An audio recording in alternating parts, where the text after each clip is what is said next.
Je vous demande de vous arrêter. C'est quoi encore? Couleur tropicale. Il n'y a pas de dignité sans liberté. Nous préférons la pauvreté dans la liberté à la richesse dans l'esclavage. Couleur tropicale avec condition. Je vais cartonner, on va cartonner à mort. Le bureau politique national du Parti démocratique de Guinée porte à la connaissance du peuple militant et croyant de Guinée la tragique nouvelle ci-après.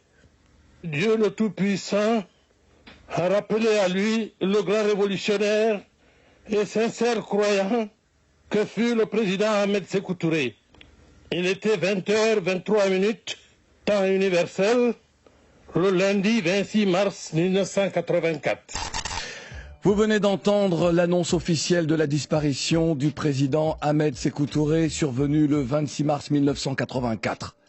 Les sanglots perceptibles dans la voix du présentateur en disent long sur l'émotion qu'a suscité la mort du père de l'indépendance de la Guinée.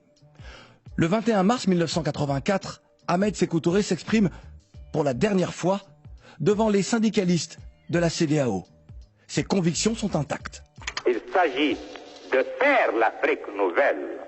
Il s'agit de faire de la sous-région de l'Afrique de l'Ouest un élément dynamique dont la contribution à l'édification du continent serait à retenir, et en tout cas, serait à la dimension de la farouche volonté des États de l'Afrique de l'Ouest de devenir chaque jour africains, en se débarrassant de toutes les séquelles de la domination étrangère, en affirmant non seulement la volonté d'être, la volonté de devenir, mais en assumant la responsabilité dans l'édification de bases solides à l'économie africaine, dans l'affermissement des valeurs socio-humaines de nos peuples.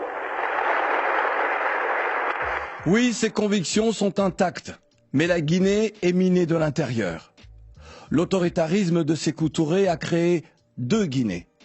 Celle qui appartient pleinement à l'esprit de la révolution, à l'esprit du parti unique que Sékou Touré appelait le Parti Peuple, et puis la Guinée silencieuse, parfois opposante, alliée à une diaspora plus bruyante, souvent installée en France. C'est justement de l'ancienne puissance coloniale que vient l'un des hommages les plus flamboyants rendus au président guinéen. Écoutons Claude Chesson, alors ministre français des Relations extérieures. Vous me permettrez de dire mon émotion personnelle. J'ai connu le président Sékou Touré en 1948. Ça fait donc beaucoup d'années. Et peu à peu, il m'a traité, dans les différentes capacités où je l'ai rencontré, comme un ami. Vraiment, j'ai eu pour cet homme, pour le nationalisme, la fierté nationale qu'il représente, une très grande admiration. Je le dis sans hésiter. Bien sûr, on pouvait faire quelques réserves sur certaines manières de faire qui ne correspondent pas aux nôtres en France. Mais je répète, sa fierté nationale, la proximité de son peuple, le parti qu'il dirigeait, le Parti démocratique de Guinée, était extraordinairement démocratique à la base. J'ai voyagé avec lui dans les villages, dans les petites villes, et j'ai pu voir l'accueil que lui faisaient les Guinéens. Sékou Touré, pour moi, c'est le Guinéen dans toute sa fierté. La fierté d'Ahmed Sékou Touré, la fierté du grand Guinéen qu'il était. La fierté d'Ahmed Sékou Touré, effectivement, est connue de tous. Il avait fait de la Guinée la base arrière de bien des luttes, des guerres de libération, des combats contre la ségrégation et l'apartheid. N'a-t-il pas accueilli, offert l'asile à Myriam Makeba, engagée contre la domination blanche en Afrique du Sud, et à Stokely Carmichael, son mari, et un des leaders des Black Panthers? Mais si nous regardons dans le rétroviseur de l'histoire, l'on ne doit rien occulter. Le camp Boiro, les tortures infligées à des traîtres à la Révolution et à des innocents. Mais comment bâtir une nation dans le contexte des indépendances, souvent factices, lorsque vos ennemis sont si loin et si proches à la fois, des voisins, des frères? Les graines de la haine ont germé dans le cœur de bon nombre de Guinéens. Écoutons Léopold Sédar Senghor parler de l'homme qui a eu le courage de dire non à la France. Sékou Touré est un homme complexe. Je crois que son malheur a été de n'avoir pas pu prolonger ses études jusqu'à l'université, car il avait des qualités. C'était un homme intelligent, c'était un patriote et c'est un homme qui aimait profondément l'Afrique.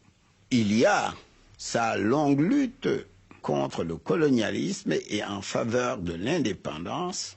Il y a le tournant qu'il a pris il y a quelques années quand il a fini par voir clair dans le jeu du communisme international.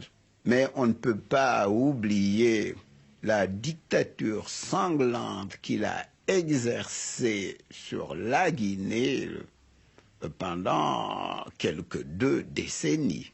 Encore une fois, l'homme n'est pas banal, l'homme n'est pas méprisable, ce n'était pas un saint, ce n'était pas un démocrate, mais je crois que profondément, au fond de lui-même, c'était un patriote africain. On peut ne pas être d'accord avec le propos de Senghor, mais reconnaissez que le président Senghor résume bien la complexité de Sékou Touré que l'époque peut aisément expliquer. Guerre froide, décolonisation, création des non-alignés.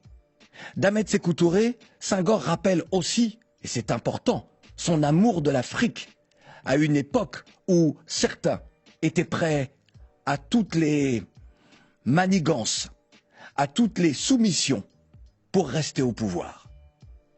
Et puis, nous, 35 ans après la mort de Sékou Touré, on a surtout en mémoire l'échange, que dis-je, la joute verbale entre Sékou Touré et le général de Gaulle. C'était le 25 août 1958 à Conakry. Écoutez, c'est culte. Monsieur le Président, vous venez en Afrique précédé du double privilège d'appartenir à une légende glorieuse qui magnifie la victoire de la liberté sur l'asservissement et d'être le premier chef du gouvernement de la République française à fouler le sol de la Guinée. Il n'y a pas de dignité sans liberté. Car tout assujettissement, toute contrainte imposée et subie, nous préférons la pauvreté dans la liberté à la richesse dans l'esclavage. Notre option fondamentale, qui à elle seule conditionne les différents choix que nous allons effectuer, réside dans la décolonisation intégrale de l'Afrique, ses hommes, son économie, son organisation administrative. J'ai écouté, bien entendu, avec la plus grande attention, les paroles qui ont été prononcées ici. Nous croyons, je crois, depuis des années, et je l'ai prouvé quand il fallait, que les peuples africains étaient appelés à leur libre détermination. Et dans ce cas, je garantis que la métropole n'y fera pas d'obstacle. Elle en tirera, bien sûr, les conséquences. Mais d'obstacle, elle n'en fera pas. Et votre territoire sera comme il le voudra, dans les conditions qu'il voudra, suivre la route qu'il voudra. La réalité fut tout autre. La Guinée de Sékou Touré fut la proie de toutes les tentatives de déstabilisation et de coups d'État. En représailles, de 1965 à 1975, le président Sékou Touré décide de rompre toute relation diplomatique avec la France. La Guinée est isolée. Sékou Touré décède le 26 mars 1984. Le 27 mars, le Premier ministre guinéen, Lansana Beavogui, réunit le bureau politique puis devient président par intérim. Ce qui aurait dû être un processus de 45 jours comme le voulait la Constitution est brutalement stoppé le 3 avril 1984 par un coup d'État militaire. La junte dénonce les dernières années du pouvoir de Sékou Touré, une dictature sanglante. C'est le grand déballage et les règlements de compte. Messieurs, chalet. C'est quoi encore? Couleur tropicale ou rien? Couleur tropicale avec Claude Iciard.